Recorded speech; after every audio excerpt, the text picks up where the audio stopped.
This is the League of the Genuine Conversations, the only show on the planet that discusses the important but often ignored subject of counterfeits. Why is it ignored?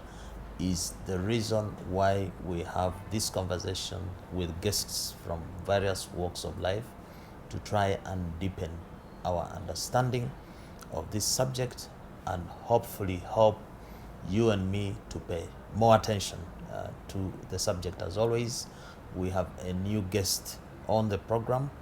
These guests are picked from you, our viewers.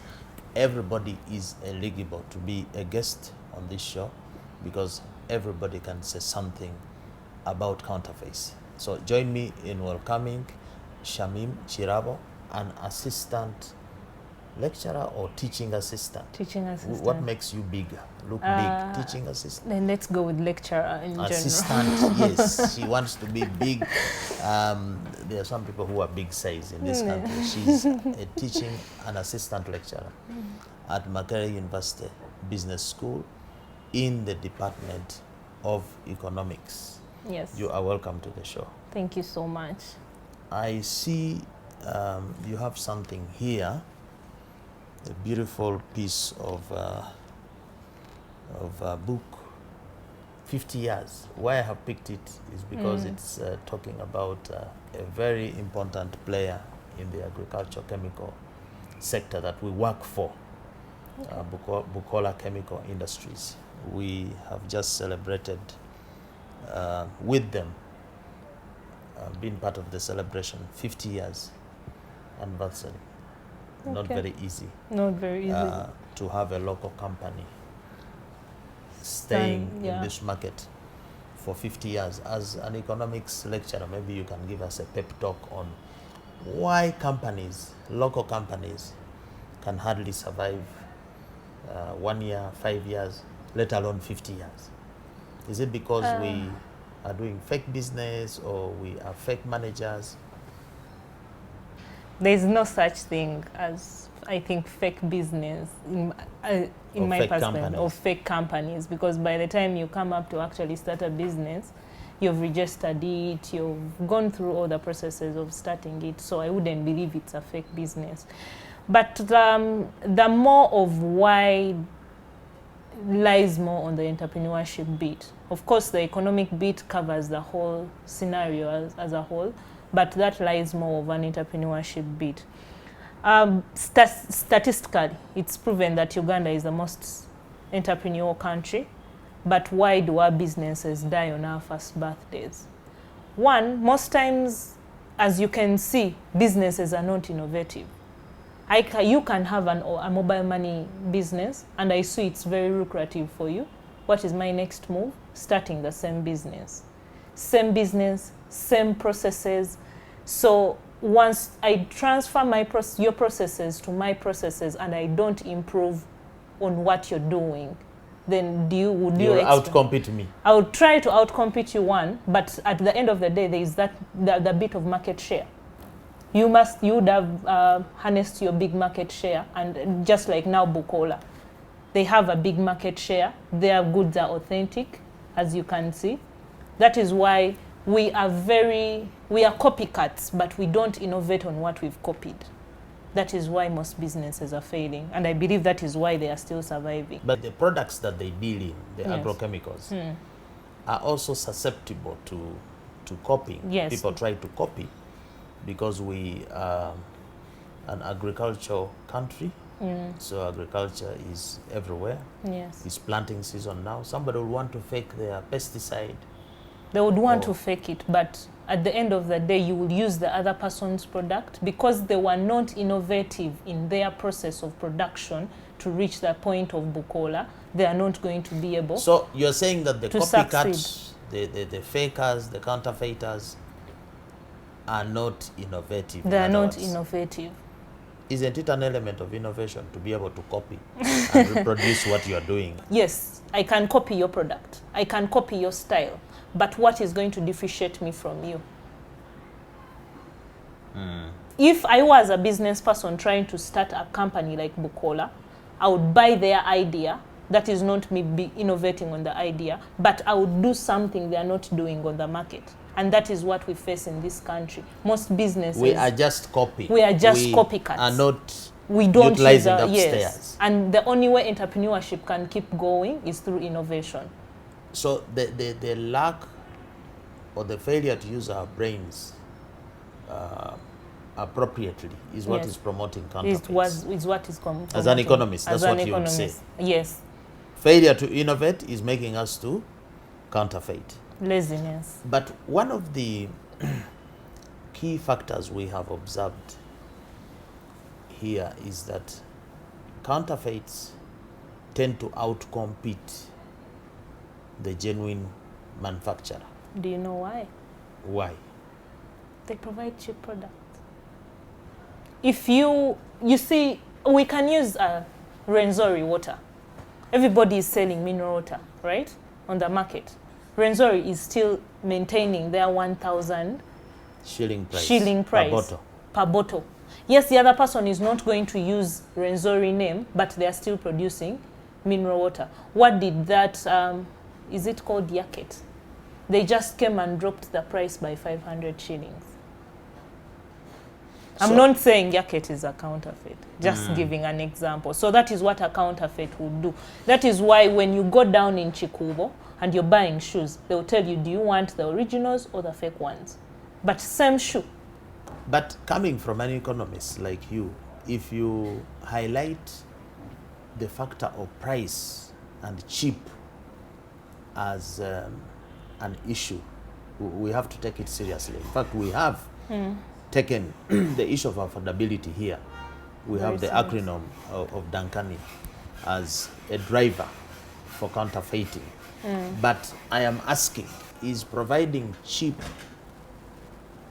a good reason for us to buy anything, faced with the fact that cheap can be expensive, cheap can be harmful, cheap can be dangerous, cheap can cause death?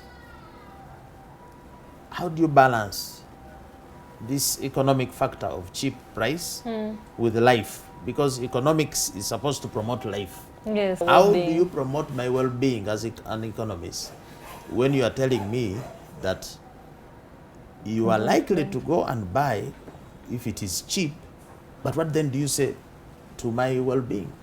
Okay, if I'm speaking from an economic point of view, of course now under economics the whole concept changes, because we as economists believe that price is a very big determinant of demand. The higher the price, the lower the demand, and the lower the price, the higher the demand. But let us put that knowledge that we carry from the policies, from the theories we study into layman's language, given that now the counterfeit issue is something that is growing, just like there are so many issues that are evolving in this country. So now if we know that the counterfeit issue is something that is growing in this country, at the end of the day, I'm not suggesting that go buy something very expensive, but then look at something that you're buying. As you've said, cheap things are always expensive. I am going to buy bad iron sheets because I'm trying to save money, because they are all on the market. They'll give you a price of this goes for 2,000, the other one goes, recently I was trying to construct something and they told me there are blocks of 200 shillings, 300, 500, 400 shillings, and then there are those of 900. So I asked them what is the difference. They told them, you pour a lorry of 1,000 blocks of the ones of 200, 500 shillings, and you only get 800 blocks out of those blocks. So usually when you go to the market, you're provided with a variety. So what you pick out could be what you could afford, but then at the end of the day, if you can actually afford something that is better than the other in terms of price and in terms of quality, kindly go with that. Okay, Shamim, you are talking about the economics from the perspective of price. Yes. But there are some things that might have an economic implication that don't have a price. You just mentioned iron sheets. Right now, the country is submerged in a big story of a free bonanza of iron sheets from some government offices to some ministries. And Shamim, last week we hosted an academic or a teacher, and he was saying there is a new curriculum, competence-based and so on. One of the accusations against our education is that you teach things which are not relevant to day-to-day issues that affect people. So, in terms of the iron sheet issue that we are facing, what do you call that in economics? This bonanza of iron sheets. What economics is that? This iron sheets saga is really what something. Kind of economics? It is not any kind of economics. It is something. I believe the reason why because housing and economics are very related. The one way to get people out of poverty in this country or in any other economy is through good housing. Now, through good housing, you're able to attain a good house. You're able to keep safe. So the initial intention of the iron sheets was a good thing. Where they got lost. It was a government program, government economic program. Yes, a government economic program to help out those in need in order to eradicate poverty. It is one of housing. So that is called development economics. Yes, that is development economics. Now the aspect of taking the iron sheets and putting them on a goat house and they become evil iron sheets. Yes. What economics is that? That is not any kind of economics. That is just at most corruption. That is counterfeiting. Yes. But isn't counterfeiting one of those economic indices that can show economic development or not? Is it something you can ignore? Isn't it a factor? I think in assessing the economics of a country, isn't corruption one of them? The more corruption, the poorer the economy. Nope. The less corruption, correct? Or not? There is no corruption does not determine the development of a country, because I can give you countries that are developed. The USA, it is really it's a developed country. It is one of those countries that we compare ourselves to in terms of development. For example, when we are listing developed countries, USA, China, those are all developed countries. Now we are the underdeveloped countries. So we are trying to reach their level. But you will find that even those countries have corruption. No, I think the issue is every country has corruption. Yes. Every country has just counterfeits. A percentage. It is the extent. Yes, the extent to which people are corrupt. The poorer countries, the least developed countries, are the ones with more corruption. Yes. Because so of greed. It's an indice. I want you to teach me economics. It is not an indice. Okay, I think we should, what we can do is carry out research, and it should be included on the indices. How does corruption in the form of counterfeiting affect development, our economic development? Yes. That is a research paper or that a question is a you're whole going research, to ask? Yes, a question I can actually present as a research. So thank you so much. I need my fees for that. Your consultation fees. Yes, we need to take a break. We're back with the League of the Genuine Conversations. We are here with Shamim Chirabo. She is an assistant lecturer or teaching assistant with Makerere University Business School. So the more you keep on referring me in referring to you position, as... Yes. Because we are seeing in you, since you're going to do some research on how counterfeits affect economic development, on that corruption basis alone, you can maybe even get a scholarship to do your PhD or something like that. Because that I am sure is an area that has not been researched. True. Do you have any research or data on counterfeits from your department? Not yet. Why? Why would a whole department of economics of one of the largest universities in East Africa ignore something that is so prevalent and affecting the population? What economics is that? Why are you trying to tarnish my No, university's name? no, I might end I'm up just- without a job we want after to this learn. interview. We want to learn what economics that is. No, it is not that they have not worked specifically researched on counterfeit. Because at the end of the day, one, there is nothing that has not been researched on. There is nothing new that can surface that has not been researched on. It's just that in the previous times, it was not as an issue as it is right now. And because not so many people know that they are using counterfeit goods. For example, even us, we may be using products, but we don't know that they are counterfeit.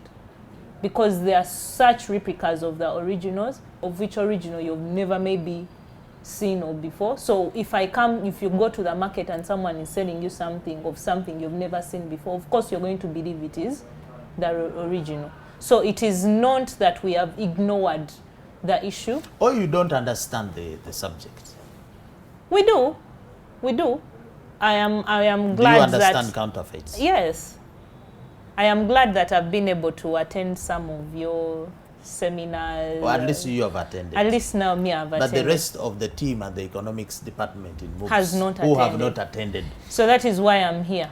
I will go back and educate my colleagues because we never stop learning.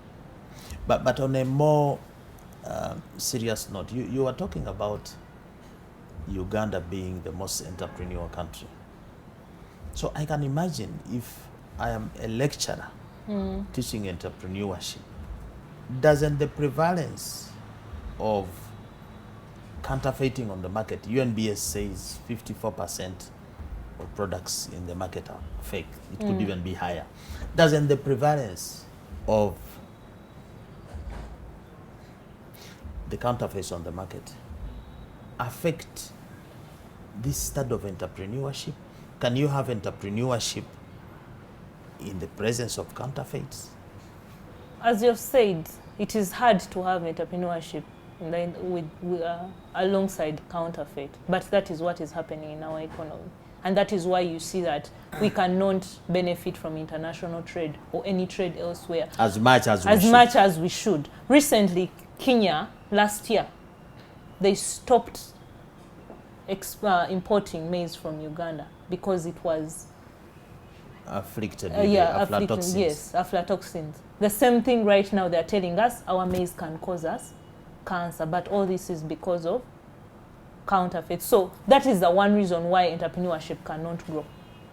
We try. So are you going to close that course at the university? Which one? Of entrepreneurship? No, we cannot close the course, but we can breed better entrepreneurs. The reason why people go to school is not because they are going to get jobs or anything. They are studying to be better than their predecessors. You know why I'm asking about that, whether you will close or not?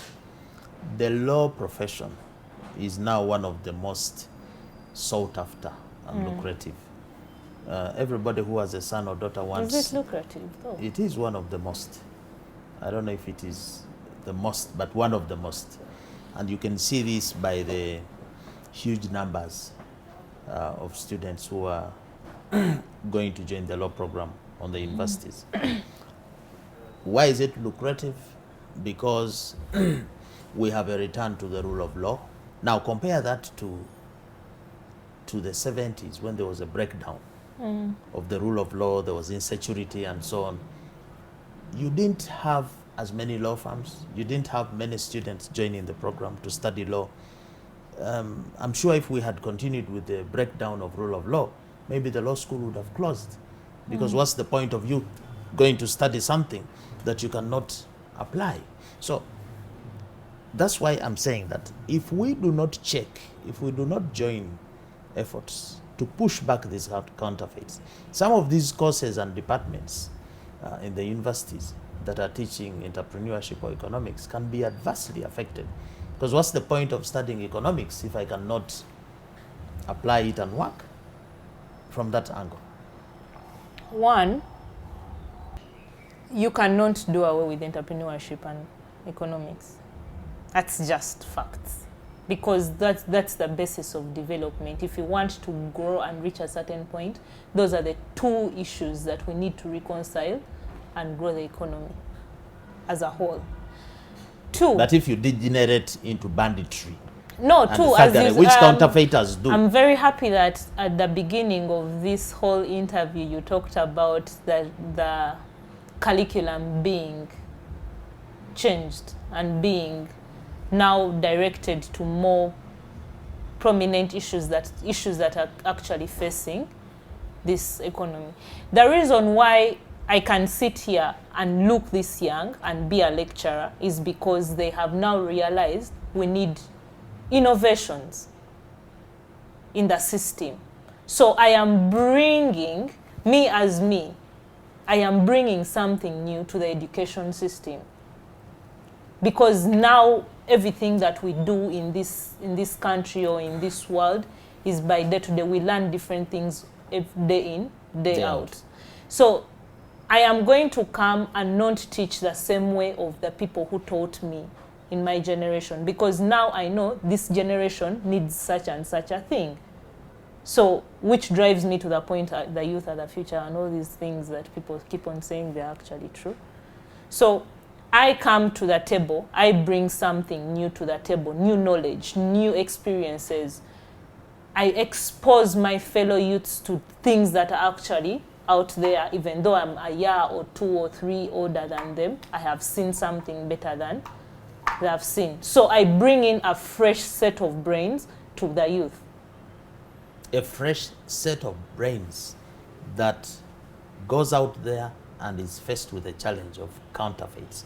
What are you telling this fresh set of brains as a mentor? Because you have a mentorship program also for young people. Yes, we do. How are you mentoring people who, after attending your class, they go and consume counterfeits? Is that mentorship working? Can it work? It is working. My mentorship is now with the entrepreneurship that actually do not treat the symptoms, go to the disease. That is why now at our MOOBS Entrepreneurship Center, we have a program that deals with startups. So we are out there to actually equip people, new entrepreneurs, for one, for their businesses not to collapse in the first year or the first months of starting. Two, for us to show them that when you produce something of quality, you get quality and you'll be able to survive on the market. So we are trying to eradicate that notion of counterfeit from the beginning. A person is starting a business, they are coming to our incubation center to start their business. What are we going to do? We know fake goods are not good for the market. What are we going to do? We are going to teach them otherwise. But this mentee or entrepreneur that you have mentored, yes, does not operate in a vacuum. They don't. If they have a startup business, the business probably has competition. So if, for example, you need a raw material, for example, like Bukola, it needs a raw material called glyphosate to produce the herbicide, the bactericide, and the pesticide.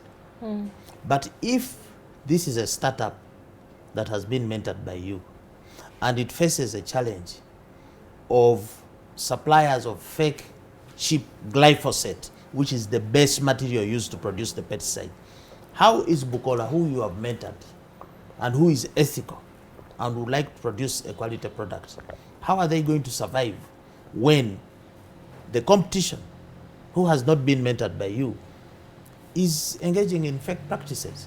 They can be competed and thrown out of business. Yes. That is the challenge that I was talking about. That is the challenge. It's a good thing we have Bukola as a reference. When you go down to Container Village, there are so many pesticides. So many pesticides. You are farming? I've been a victim. My grandma farms. So sometimes once in a while she calls me to send her pesticides for Weedmaster, for weed, yes. 2,4-D. 2,4-D, all those other pesticides. But you and you go yourself to buy? I go myself to buy. How do you get the genuine? For example, now I will ask my mom, who has been there for over 50 years, and she will tell me. So your grandmother sends you and you send your mom? No, I ask my mom so that I go there and actually verify what I'm buying. But I have tried buying Bukola and I've tried buying other products, and the other products still don't work. Do you think I'll go back and buy the other product again? But how are you sure that you are buying what you see as Bukola is actually Bukola? And how sure are you that the source you are buying from is the legitimate Now source? that How do you comes- do it? now- Just help our viewers to understand. Now- because one of the issues is where to find genuine. Now that comes in with the regulation. That ceases to be a producer's problem. If I'm actually buying Bukola and what is not inside the bottle of Bukola is not Bukola, that's a regulation issue. And thank God you've said you work with URSPS. They can do better if that is actually happening. If I'm supposed to be buying Bukola and I'm not buying a Bukola product, but the bottle is branded Bukola, at the end of the day, I am going to go back and blame Bukola. But Bukola did its part. Unless Bukola is also... And somebody may be faked. And somebody may be faked it. Now that is a regulation issue. It is a regulation issue at 3 levels. A regulation issue of the consumer. Because most consumers don't do self-regulation. They are too careless. They just send a border man, go and bring for me this. True. They do not check expiry date. They do not check the trademark to see is it really the correct one. That is self-regulation for us consumers. We don't do it. The second form of regulation, sometimes on the brands. The brands sometimes do not have enough brand security for their product. Okay. Their supply lines and distribution are not well monitored. So in some cases you have a van which is branded with a particular brand. You have the salesman carrying the genuine and mixing it with the fake and supplying as company A, whereas it's not. So there is a failure there again on the brand regulation. Now the last one is the one of government that you are talking about. Who is the regulator of the agricultural chemicals? Who is licensing? Who is allowing the manufacture? Who is doing the inspection? 3 forms of regulation. True. Which regulation you think needs to have the highest attention? Where should we flash a The light? one that actually lets a product get on the market. At the apex. At the apex. Because me as a consumer, Bukola might be doing it, but Bukola might be expensive for me. So me going to the market and looking for Bukola, and Bukola is expensive, I have options of buying other products. But the fact that someone can sell me Bukola, I told you when we go to Chikubu, they give you up 2 pairs of shoes, same pairs of shoes. But they tell you this is Chinese, this is original. Why are there 2 of the same products on the market? Why did the regulators let that product get to the market in the first place? Do you know that counterfeiting is a crime? It is. So how come it is possible for somebody to commit a crime openly and talk about it and say, this is fake, this is genuine, and he still goes home and sleeps? What do you think the problem is there? Who is lax? Regulators. But you, the consumer, who goes and looks out, you said most consumers will look for cheap. Don't you think you're participating in the crime as well? If somebody is having a conversation about how to commit a crime and you want to support and aid that person in committing that crime, why do you take the responsibility away from us, the consumers? Because we are the beginning and the end of counterfeits. One, we provide the market. Without providing the market, no one will supply. And then 2, we provide the victims. If there is a cemetery of people who die from counterfeits, it will be us, the consumers. I'm trying to get from you as an economist this idea and notion that we, the consumers, play a very big role in pushing back counterfeits. Does the economics department agree with this? Yeah, you're correct, because the market is made up of three units. That is the consuming section, the producing section, and the regulating section. So the only way is to urge everyone to play their part. But 1, we need capacity building. For us, we are doing our part. We have an assistant lecturer of economics who is sitting here and building the capacity of the audience. True. To shun counterfeits and go for quality. True. So for us, we are doing our part. Who else needs to do capacity building? let us have the consumers on board. Because at the end of the day, we focus on price more than the quality. At the end of the day, we as the consumers, we face the issue. I'll buy something cheap because I want something cheap, but the price I'm going to pay for that commodity is going to be more expensive. But now consumers don't know that because they are ignorant about it. That is why I'm calling for capacity building. Capacity building. And thank you for this network. And thank you for participating in the network. Let's take a break. We are back with the last segment of the League of the Genuine Conversations. We are in conversation with Shamim Chirabu. For those who have just joined us, she's a teaching assistant or assistant lecturer at Makerere University Business School, Department of Economics. Yes. Shamim, Yes. you had, every time I begin the show, I say that counterfeits is an important but ignored subject. Sure. Do you agree with that statement? I do agree with that statement. So why do you think we ignore this important thing?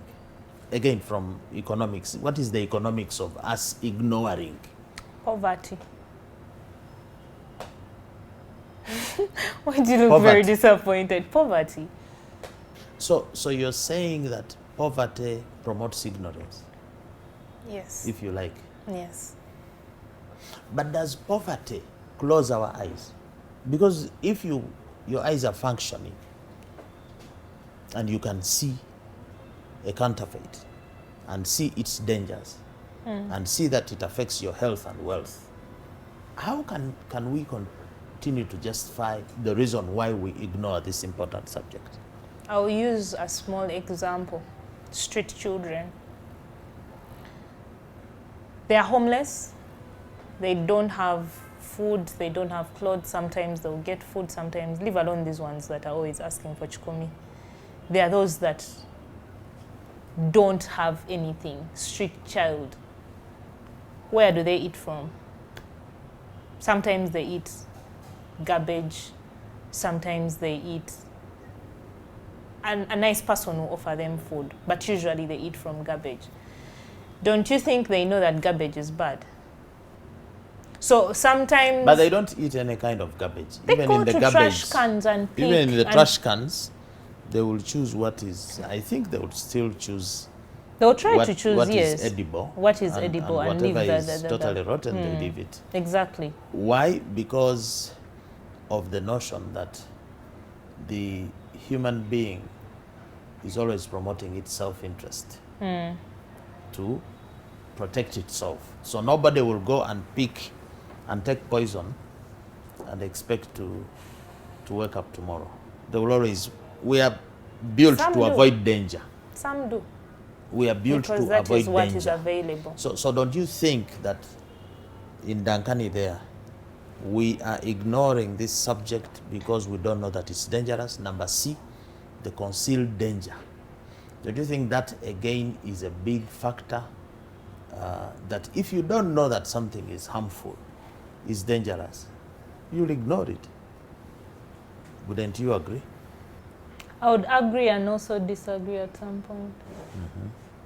I would agree that you if you don't know something is dangerous, of course, you consume it. But if you knew it is dangerous, you wouldn't avoid consume. it. You avoid it. But then there are times when you actually need to take the dangerous route. Out of survival instinct, as you said, we are humans. We are looking out for our best interests. Out of survival instinct. But how if you take something dangerous which kills you, so how can you then talk of survival?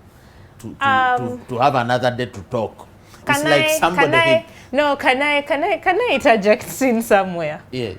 We speak here because we are speaking from a privileged point of view. That is why I used an example of a street child who totally has nothing. Whether they wake up tomorrow, them waking up tomorrow is actually a miracle. But for them to actually wake up tomorrow, they need something to survive today, no matter how bad the condition is. And that is the kind of poverty I'm talking about in this country or in any other country that is facing in Africa. in Africa. I was listening to a motivational speaker. I think he's an American, Yes. Les Brown, and he spoke about having a program with some young Americans and going through their problems and solutions and way forward. And he said that some of the kids, when asked what the solution was to their problems, a good number of them said their solution was suicide. And then they went ahead on their list after naming suicide, and then they said, okay, I would look for a job, and then I would look for this. And he was asking, how after you've committed suicide, can you do any of the other things? So that's what I'm trying to say. After knowing the concealed danger Yes. of counterfeits, supposing it shall cause death to you The or other thing decapitate you. So how do you wake up the next day and say, now my I solution, survived my survival plan after suicide is this? This is what I was talking about.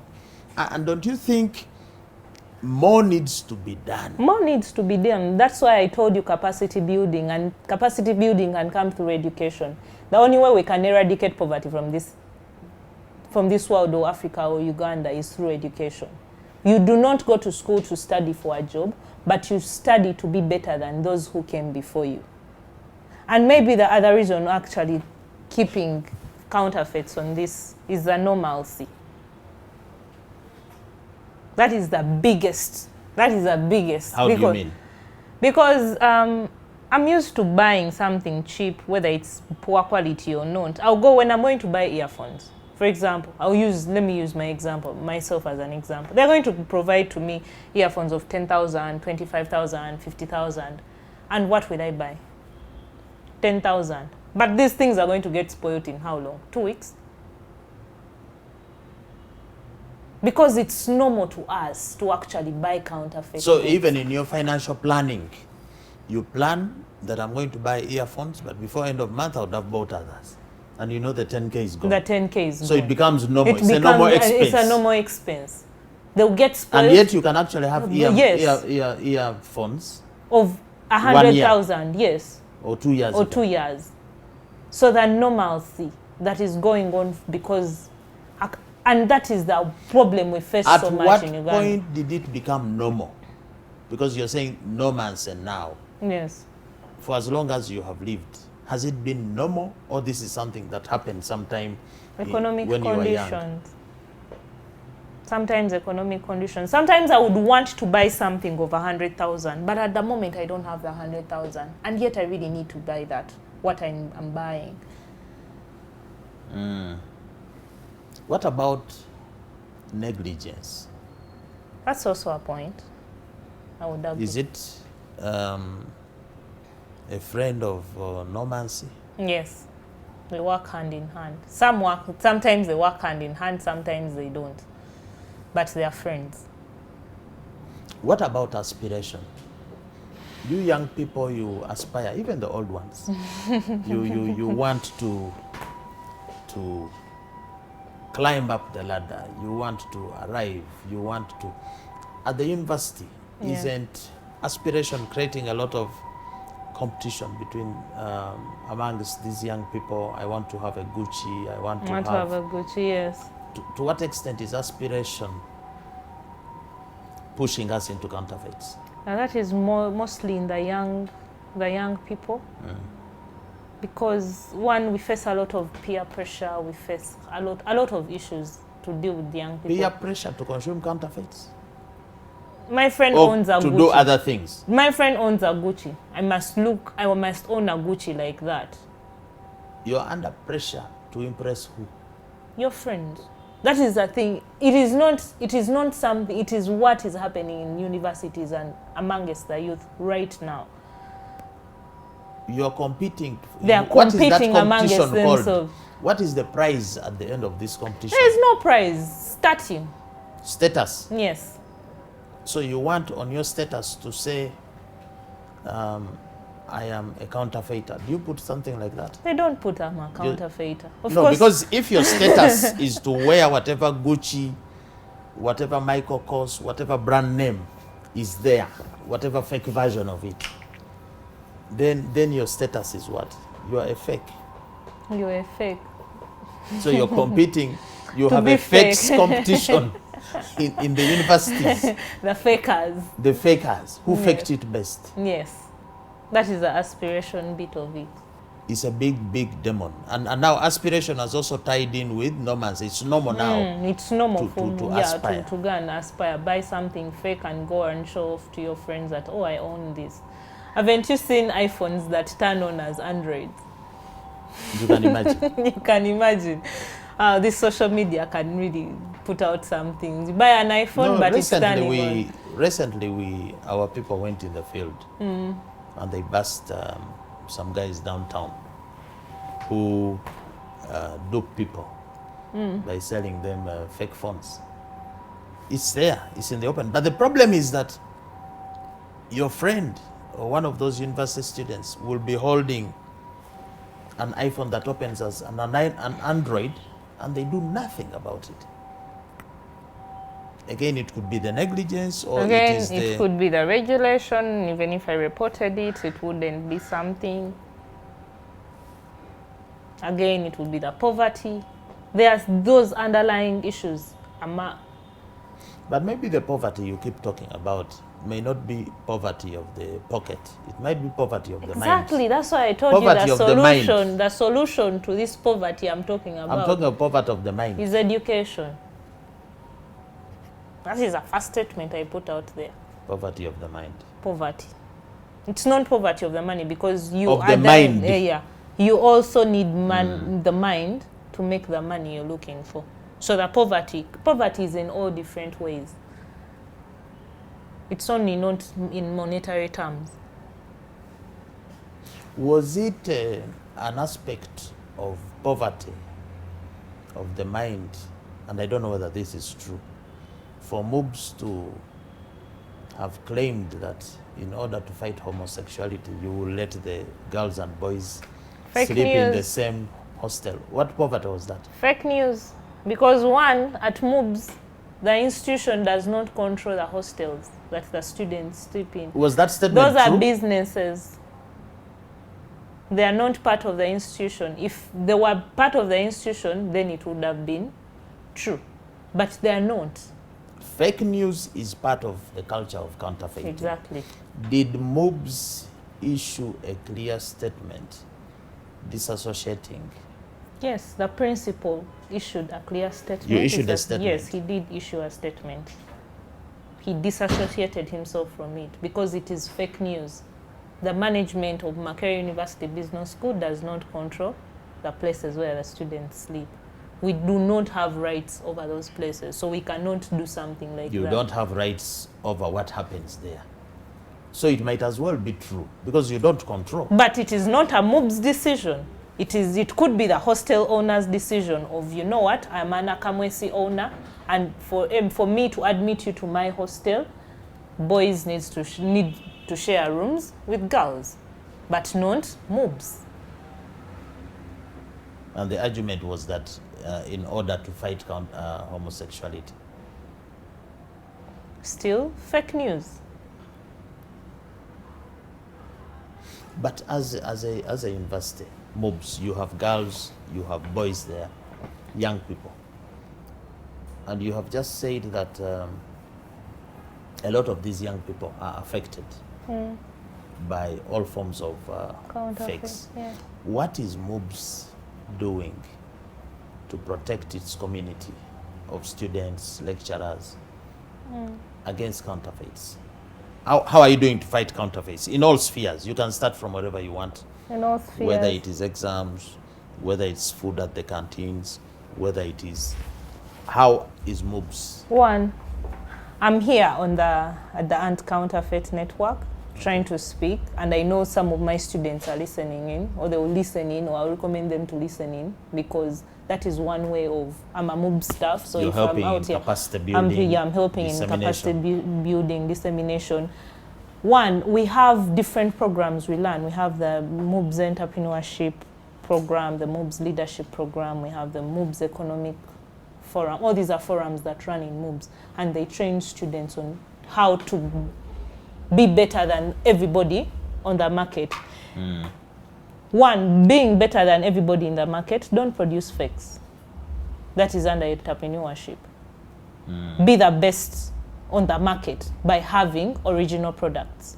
So us guiding the students towards that is something. Two, under academics, the counterfeits we face under academics is plagiarism. And The copying you talked about. Copying, and that is the one issue we really face. We face that a lot, the plagiarism. You send students out there with their take homes, they bring back the same work. You send them, They are copying they each are other. copying each other because they don't have time. They are copying things off the internet directly without even And not changing giving a credits. single word. Yes, and not giving credits. So we are also fighting that if you bring your work that is similar to this other person's work, I'm not going to take it in. So this is going to push you out. When you go out there on the market, you're going to know that plagiarism is not a good practice. During examinations, we have tight security for students and for copying. We have the irregularities committee that is going to hold students accountable for the copying. Imagine they get you copying, get you with a piece of paper in an examination, and you stay put for 2 years because you had a piece of... Whoa. That is going forward. Yes. It's going to cost you money. Yes. You have to pay again. You have to pay again. You lose time. You lose time facing your parents. So all these are forms of us trying to fight the counterfeit. We did not put it out there that we are trying to fight the counterfeit, but that is our own way in academia, how we do it. And I believe we have done our best. So now people are out there thinking, I have to do my work originally, otherwise I am going to be doomed as a person. So if a person is raised from school with such virtues, Then they it can is be very a good high member likely, yes, it is of very the community. unlikely for them to go and try to do what they did not do in the university. These days we have a lot of contamination faking in the food. You have kids eating cookies which have are laced with drugs, and you know, a lot of these things. A kid is just eating a biscuit and they start giggling, you know. How do you ensure as MOOBs that the snacks and so on that are sold in the canteens are not fake? Are not fake or not contaminated with the drugs? Yeah, that is still fake. One, we have a no drug policy. We are very stringent on drugs in MOOBs. That is why we have a Tuve Kunjaga campaign, a campaign that was started by our professor, our Stop principal. taking drugs. Stop Not to taking drugs. no to drugs. We have a whole day devoted to that. What do you do on that day? There's band, we bring speakers, most of the speakers, we've been having Jackie Chandiru. You know, she has been struggling with a drug problem. She's just getting back on her feet. We would have her to talk to the students. And we feel like this has impacted because the drugs do not take place at university. University, we mean business. You come to class, you leave. There is no time for you to... We are very You can strict. sniff after the class. That is in the hostels. In the hostels, that is where the issue comes from. But inside Makerere University Business School, for example, now you share a room, 3 classes. You leave the class, another class has to come in. In the library, we don't allow foodstuffs. What about in the hostel? Now, that is the thing I told you. We do not have control over the hostels. The only thing we can do from the hostel bit is sensitization and capacity building. Because at the end of the day, as a university, we are dealing with old people. Mature people. You're not going to tell me what to do. I come to your university to study, give you money, and I go. But just the same way that you do not have so much control over the counterfeits on the market, but you're doing the most you can to try and fight to alert people, to give them the knowledge. That is what we are doing to the students. And there is always the 1 or 2 that listen, that go and spread the word. And a few black sheep. Yes. Shamim, I'm told we have to end this, but I cannot end without talking about alcohol. There's a lot of counterfeiting In the alcohol. in the alcohol sector. Does MOBS have an alcohol problem among the student community, and any measures you are taking to ensure safe alcohol for your students? Or you don't go into that, you leave them to... No, the alcohol bit comes with, it's a whole package of the njaga and the alcohol. Say no to drugs, we include the alcohol among the drugs that the students take. So when we are campaigning against the drugs, we are campaigning against the alcohol. But unfortunately, I can't say much about the alcohol. I am Muslim. Oh. Yes. That's why I thought maybe you would actually have very sharp words. No, I do not judge people for their actions. Okay. Yes. We have to close. Your message to those listening, how not to ignore. Talk to them about how not to ignore this important subject. How not to ignore. Of counterfeits. How to pay attention to it. One, I would like to thank you for having me on this show. It's been a pleasure. Two, I've been chatting with you and I've learned a lot of things, like the Dankani. It's a very captivating that is our creation. Word. Yes. It's a very captivating word that you think about, and you actually, when you read through what the Dankani stands for, it is everything that you have explained in the whole counterfeit. Now, the way to move forward is, let us not turn a blind eye. I know the situation at the end of the day is not the best, but think of the prospects that are coming forward from whatever you're consuming. If I consume such and such a thing, is it going to be prominent for me? Am I going to get the benefits I'm looking for? So let us try and relate to the futuristic value of the goods and service. I feel like if we relate the goods and services we consume to our futuristic, to our aspiration. Yeah, to our aspiration, futuristic aspiration, it would help us try and fight the counterfeit. Thank you so much, Shamim Kirabo. That has been Shamim Kirabo. She is a teaching assistant or assistant lecturer at the Department of Economics at the Makerere University Business School. We have been in conversation with her here. She has shared her perspective, understanding, and knowledge about counterfeits, various forms and aspects from a perspective of an economist. If you are new here, again, this is the only show on the planet where we discuss the important but often ignored subject of counterfeits. You can catch us every Friday evening. We are here with a guest discussing and sharing ideas on how to fight this menace of counterfeits. If you like what we are doing, we humbly request you to subscribe, tell a friend to tell a friend to subscribe. We think that there is greatness in our numbers.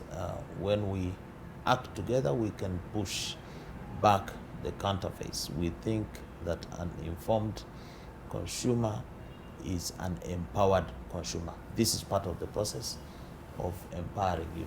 So we'd like to sign off. As always, don't be fake, buy and sell genuine.